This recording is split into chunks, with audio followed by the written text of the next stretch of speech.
Iniwanan kami ni Kuya Driver dito sa ano, naka-in-drive kami. Tapos nawala in driver namin, iniwan kami dito sa sasakyan. Oo, kami dalawa lang. Oh. Ano ba to? Si Kuya nasaan na?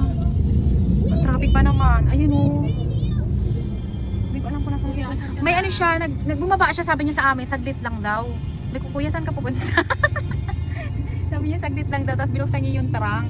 May kinuha siyang galon. Tapos tumakbo siya doon.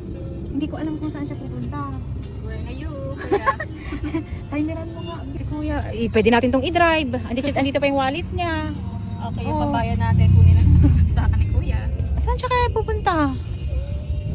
Gabi na. May dala-dala siyang galon. O baka umihingi siya? Umihingi siya? Pwede. Tapos umihingi siya sa galon. Dapat tinala siya.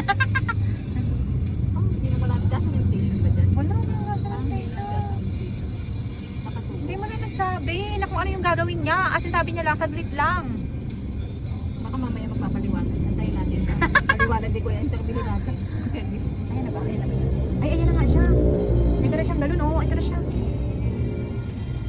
Hindi ko alam kung ano kinuha niya. Ayan na si Ubos. Ano yung naubos, Kuya? Gas. Ah, yung gas!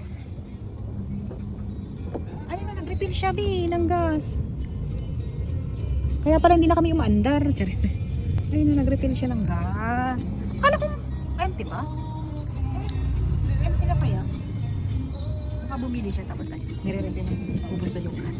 Akala ko inabandon na kami ni Kuya. Nabanda na. So, yun na, naubos pala yung gas.